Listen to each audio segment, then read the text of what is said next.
మోకాల నొప్పులకు ఎటువంటి సర్జరీ లేకుండా ఎపియాన్ పెయిన్ క్లినిక్ అందిస్తున్న అత్యాధునిక చికిత్స. హాయ్ హలో నమస్తే, welcome to India's largest digital media Suman TV. నేను మీ స్వాతి. ఈరోజు మనతో పాటు మాట్లాడడానికి డాక్టర్ గారు ఉన్నారు, సిఎల్ వెంకట్రావు గారు. డాక్టర్ గారితో మాట్లాడేద్దాం. నమస్తే డాక్టర్ గారు. నమస్తే సార్, ఈ మధ్యకాలంలో చాలా మందికి కూడా లివర్కి సంబంధించిన సమస్యలు ఎక్కువ వస్తూ ఉన్నాయి. అసలు ఈ లివర్ ఫంక్షన్ని ఎలా జాగ్రత్తగా ఉంచుకోవాలి, ఎందుకు ఇలాంటి సమస్యలు వస్తూ ఉన్నాయంటారు? కాలేయాన్ని లివర్ అంటారు, కార్జ్యం అంటారు. ఇది మద్యము సేవించేవారికి కళ్ళు, సారా, బీరు, బ్రాందీ, విస్కీ, బ్రాండ్ ఏదైనా వాటి వల్ల కాలేయం దెబ్బతినే అవకాశం ఉంది. కొంతమంది మందుబాబులు ఏమనుకుంటారంటే, నేను చాలా కాస్ట్లీ మద్యం తాగుతున్నా, ఒక్క సీసా తెలుసా 7,500 10,000, ఇది అమెరికా నుంచి వచ్చింది, లండన్ నుంచి మావాడు పంపించాడు, ఇది తాగితే ఏం చేయదు కాలేయానికి అని చెప్పి ఒక అపోహలో ఉంటారు. అది భారతదేశ మద్యమైనా విదేశీ మద్యమైనా అన్నిట్లో ఉండేది ఆల్కహాలే.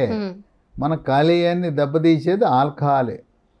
కనుక ఒక పక్క మద్యం సేవిస్తూ నా కాలేయాన్ని కాపాడుకుంటానంటే ఎట్టుంటుందంటే, నొప్పులో ఒక పక్క పెట్రోల్ పోస్తూ మరో పక్క నీళ్లు పోస్తే ఉంటుందా?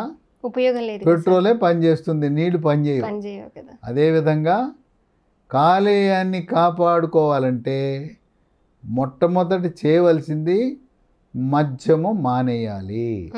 నేను వారానికి ఒక్క పెగ్గే తాగుతా, రోజుకి అరపెగ్గు తాగుతా, ఏదో చెప్తూ ఉంటారు. సరే, ఈ మధ్య ఇంకొకటి చెప్తున్నారు, డాక్టర్సే సలహా ఇస్తున్నారు డైలీ 2 పెగ్స్ తాగడం వల్ల చాలా ఆరోగ్యంగా ఉంటారు అని. అది ఎంతవరకు కరెక్ట్ అంటారు? మనకి పాశ్చాత్య దేశాలు, అమెరికాకి తేడా ఉంది. వాళ్ళు ఎప్పుడూ కూడా ఈ సోడా కలుపుకోకుండా, మంచినీళ్ళు కలుపుకోకుండా, నీట్ అంటాం కదా, అట్లా తాగరు. ఎలా వాళ్ళు వినియోగిస్తారంటే ఆ పద్ధతి చక్కటి ఆరోగ్య సూత్రం. వాళ్ళు ఏం చేస్తారంటే రాత్రిపూట ఒక పెగ్గు దాటి వేసుకోరు. మన వాళ్ళు ఏంటంటే మనం తాగేది ఏంటి, కిక్కు కోసం తాగుతున్నారు. వాళ్ళు కిక్కు కోసం కాదు, ఆరోగ్యం కోసం తాగుతారు. ఏం చేస్తారంటే ఈ రాత్రి 8ంటికి భోంచేయాలి, 7:30కి మందు నీళ్ళలో కలుపుతారు, కొద్దిగా సిప్ చేస్తూ కొద్దిగా తాగుతూ భోజనం ముందు కూర్చుని భోజనం చేసేటప్పుడు మంచినీళ్ళు తాగకుండా ఈ పెగ్గుని ఒక 2 గ్లాసుల నీళ్ళతో కలిపి లేకపోతే సోడాతో కలిపి నిదానంగా తాగుతుంటారు. అన్నం అయిపోయినా కూడా కాస్తో కూస్తో మిగిలితే ఒక పెగ్గు దాదాపు గంట సేపు తాగుతారు.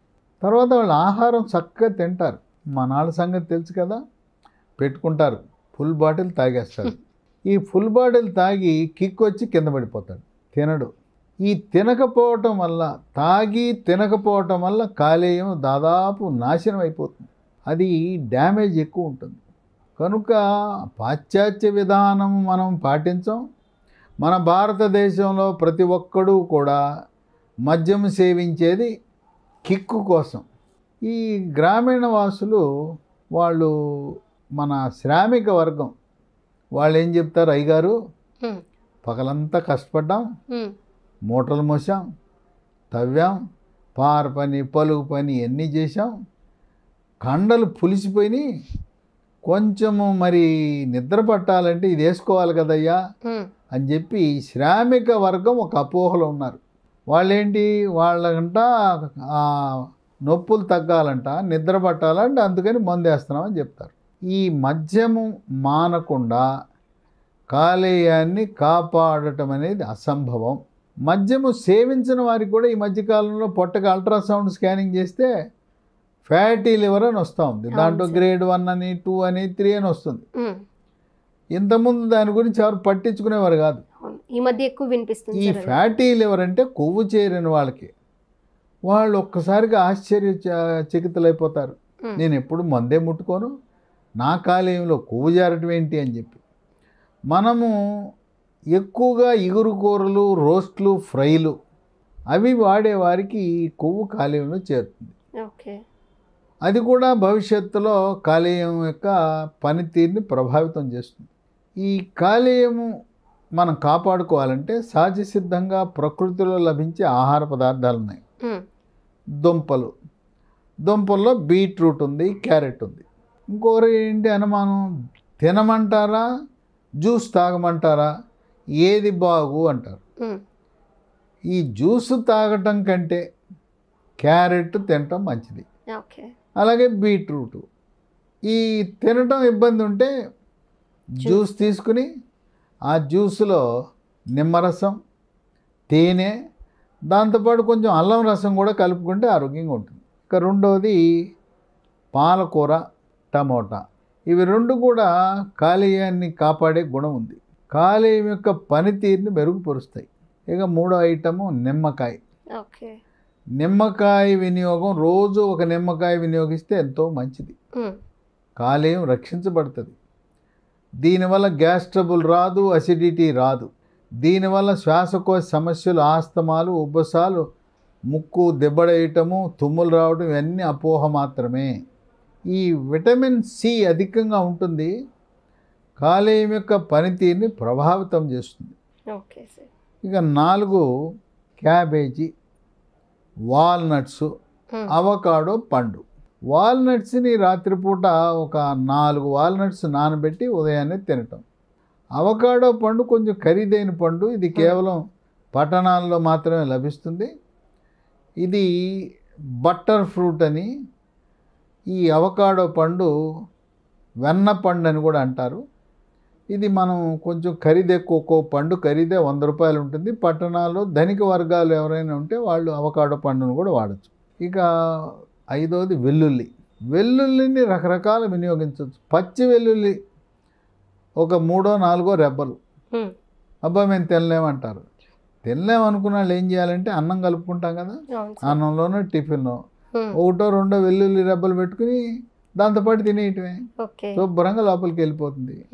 ఈ వెల్లుల్లినే మార్కెట్లో గార్లిక్ పర్ల్స్ అని లాంఛనంగా డబ్బాలో పెట్టి మనకు అమ్ముతుంటారు. ఎందుకు ఆ గార్లిక్ పర్ల్స్ డబ్బాలో మందుల షాపులో కొనుక్కోవాలి? మన ఇంట్లో వంటింటో వెల్లుల్లిపాయలు ఉంటే మందుల షాప్కి వెళ్ళి గార్లిక్ పర్ల్స్ కొనుక్కోవాల్సిన అవసరం ఉందా? కనుక వెల్లుల్లిని రకరకాలుగా, పచ్చి వెల్లుల్లి శ్రేష్టం. ఇక యాపిల్స్ కూడా మంచిది, దానిపైన ఉండే తోలుతో సహా తినాలి. ఇక వంట నూనెలు 6వది. ఆలివ్ ఆయిల్తో వండుకోగలిగితే చాలా మంచిది. కేరళలో కొబ్బరి నూనె వాడతారు, అది కూడా ఆరోగ్యానికి మంచిది.